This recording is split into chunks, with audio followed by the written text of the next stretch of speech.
Hello YouTube, Jerry Kirkpatrick here, and on this our penultimate demonstration where Mick Clarke will be putting a flat on the curved section of a Cobra deck lid. So let's get on with the demonstration. So Mick, it's your show. I'm eager to see what you're going to do. Okay, I'm gonna put a dent in the back of this. This is like the rear half of a trunk lid. I cheated and I prepared it earlier, and it just literally fits on the jig. And normally I'd make this half of it, weld the two together. And this is why I'm going to anneal it, because normally for this purpose I made this wider. Normally that welds about there, and this has already been annealed because I've welded that. So I'm going to kind of cheat a little bit, and I'm going to have to anneal it. Mick, Whereas normally I don't. I'm not quite understanding what you're saying. So you welded on that, so the area where the weld is has been annealed. Why are you annealing another spot? I'm going to anneal this because normally when I've welded the back half to it, this area is already annealed where I've welded it. And now it's not annealed, that's just cold formed. Got it. And I made to fit the jig. So what I'm going to do, and I marked it, I cheated as well, I marked it inside and out. Oh man. So I'm going to start it off with a chaser.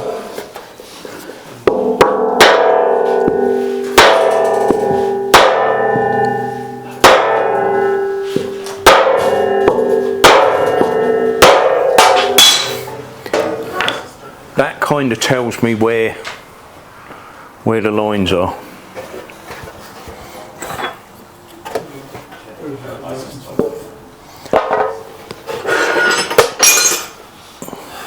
That'll do it.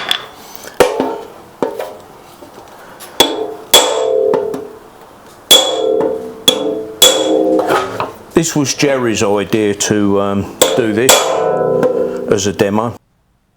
So the reason I requested that Mick do this depression on the curved section of the deck lid, as you'll see shortly, is because you don't just merely bash the material in.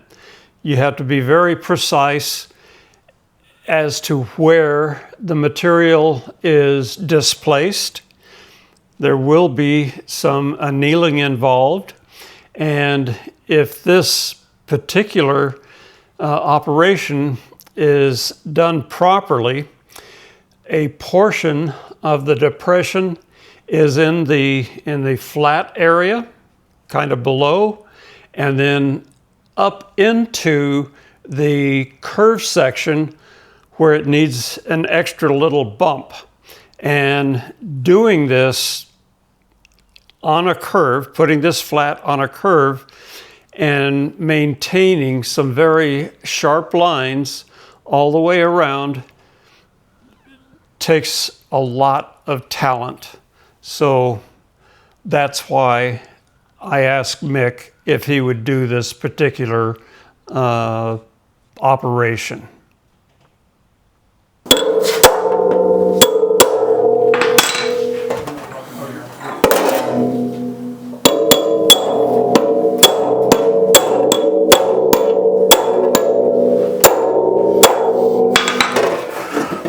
So I can see where that goes now on the outside.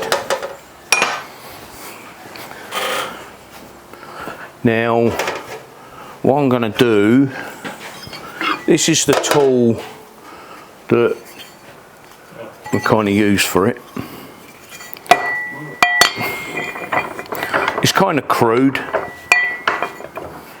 Normally it's difficult because you've got the front half of the trunk skin hanging down here, right down here.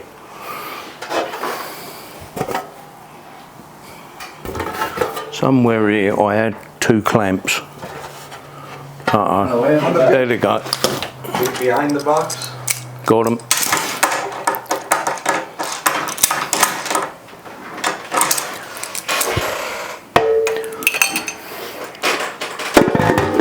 Now with this, I can clamp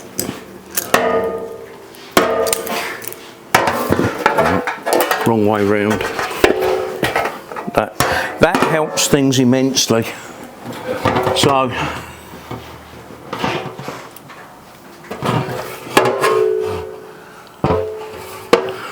from underneath, I've got a centre line marked on the tool, and damn it, clamp's not long enough. Right, okay. So we're gonna. You want the longer, big one? Yeah, if you got them.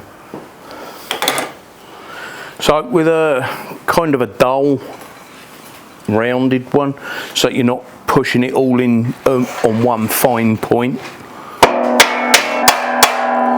So as you'll appreciate, that's quite hard. It's not going in very well. Oh, has it moved? No. Whole thing's moved. Damn it. I was thinking that's too solid. Yeah, I was banging on the solid part of the fixture then. Do you want me to hold that, Mick, while you set the clamps? You can have 2 hands on the clamps. Thank you.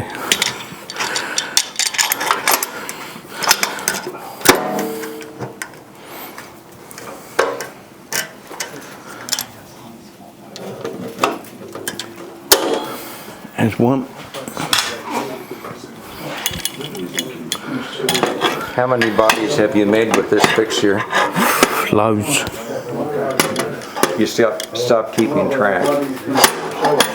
Yeah, I've lost track of how many of them things I've made now. Right, let's try that. That's it, we got it. The trick with this is not to go too deep. If you try and go too deep, guaranteed it will split on you. Always. And sometimes you'll see these on these cars and they are deep, and you will always see where they've welded them up afterwards. And yeah, you'll always see where they've been welded. And the other method that some people use, they fold up like a little box and then they weld it in there. On the back, You know, which is a whole lot of messing about trying to clean up the welds afterwards. After that, with a kind of dull, where'd the other one go? There it is. Then you take a sharper one and you start working it into the corner more. Kind of about between 1/4 and 5/16 of an inch is about as deep as what I dare go on this without splitting it. And you do all of this before you anneal it? Yeah, I do as much as I can. Like in this part of it, I don't usually anneal it. But the top section is normally part way annealed because I've had a weld go through 1 inch or so away from it. So okay, that's fairly obvious what goes on there.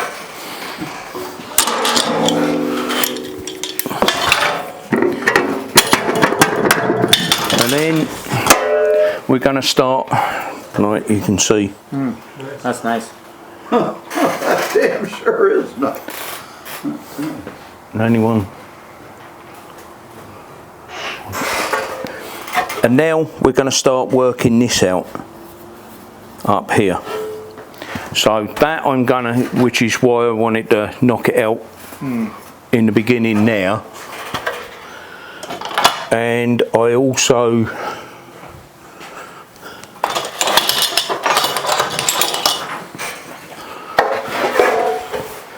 take it out a little further on a sandbag.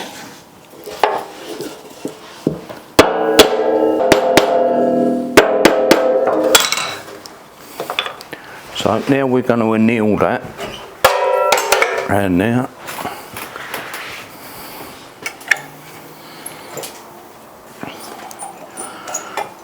looks like I have to take the mountain to Mohammed.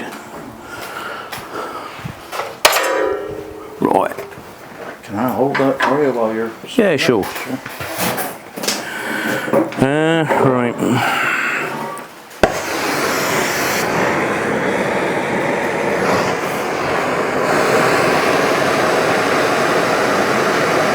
That's nice soot. Let me show you the soot. Tadpoles.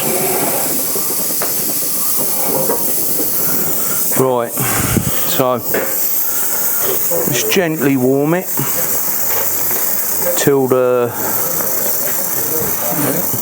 soot starts to disappear. That's it. Well, that's beautiful. Thank you. So you can see I've annealed it in that area there and at the top, not so much down in the bottom.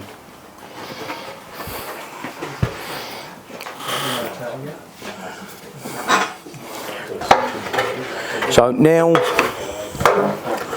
it's a bit warm, but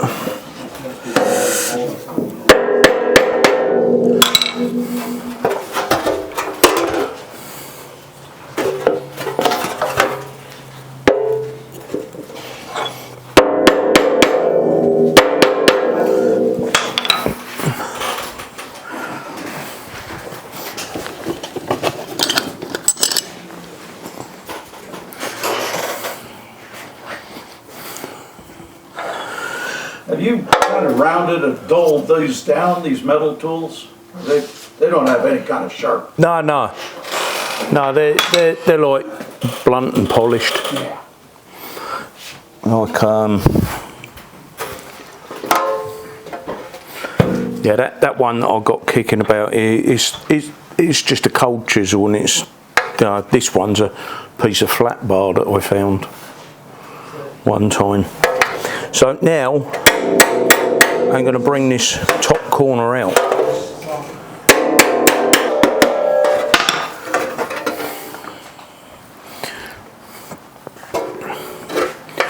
So that's what we got so far, and you can see these corners start to come up out a little there.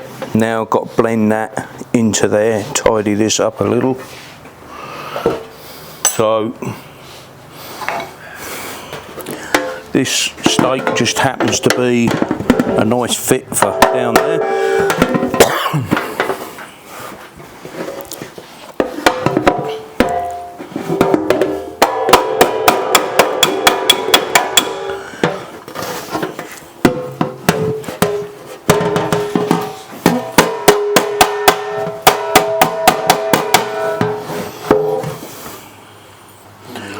Right. And you can keep going to and fro and chasing this all over the place until you're finally happy with it. But hopefully you get the general gist of this, and you can hopefully be able to see where you could use this technique on other things.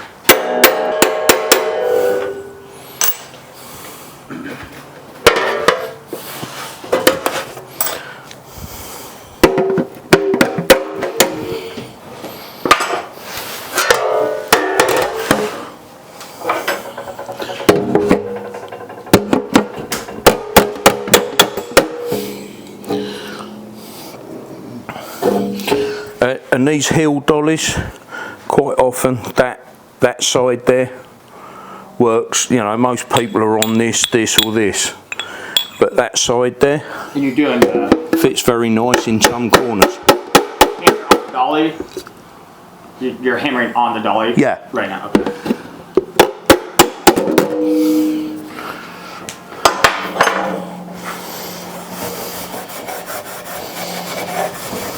That's gorgeous, Nick. It's getting there. So the access is so much easier before the top part or the front part is welded onto that. I'm surprised you don't do that detail before you weld the front part on. Because I have to position the skin on the frame to know where that goes. I see. There'd be a chance of getting it crooked if you Yeah. put that detail in first. Yeah. I got it. And you can always put it back on there, and it's throwing me out because this thing's gone off level. That's why. Try that. How do you measure it on there? Like when you put the pin on there, is it just a lot of by eye? There's a distance between here and here. Okay. And although I mark it on this, which you can see a line now is off the jig, even though I mark it on that, when I actually come to fit it onto the car, now and again you get one that is going to fit but nicer and better if it goes up a little bit or down a little bit. So, and the other thing you have to watch is that. Yeah, that's what I was thinking it'd be. Yeah. You know. Vertical when it's trunk is that's perfectly vertical. Is that what you're after there? No, it's Slightly up. Yeah, it angles slightly up because it's got a light fixture that sits in there, and then there's a T-bar bracket that goes up between this and the light fixture, and then the license plate hangs below that. Right. If you try and make it with the jig that's shaped, which I made the jig off of an existing original car and got this curve in the first place. Now if you make this area here a little flatter and not quite so full, you can make this a lot more upright. Okay. But because of how this is and it's more full in shape there, it's difficult to make this more upright without actually sinking that way in further. Both a little bit. Yeah. Get it and pull the top end out. Yeah. But anyway, so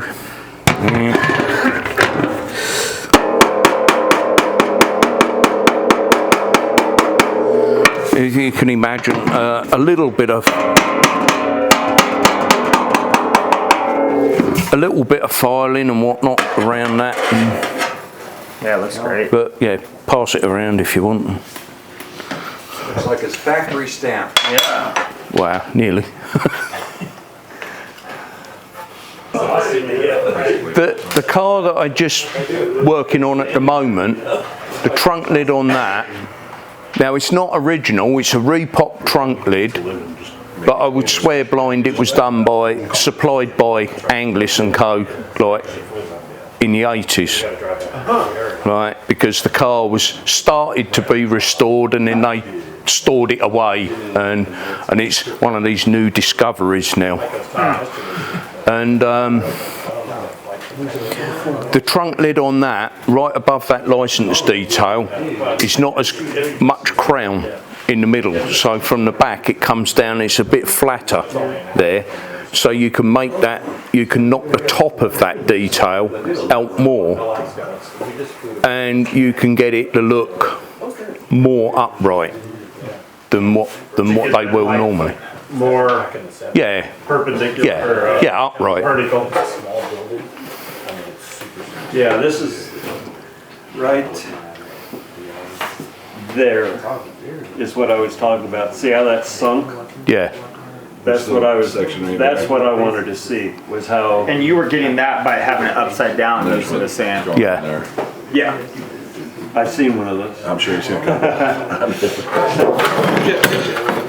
How that is sunk and this is brought out, proud. How to get rid of that one little bump right there. Because it does not, that's so tight in there. So you're the body guy here. You build the whole Cobras yourself. Yeah. What do you think you built? Do you have any idea? Rumor was only half of the Cobras made it to the I'm first just curious how payment. many are out there that, To the first one. made it. If you said I did, Oh, I've never heard that. I don't know, I do between 2 and 4 a year, And nobody knew how and to I've worked for him for 20 years. Yeah. So they said, only Just half of Cobras. them made to Yeah. the first part. 289s, 427s, the odd couple of other projects, but They don't coupons. no, I did one of them at the previous place I worked at, but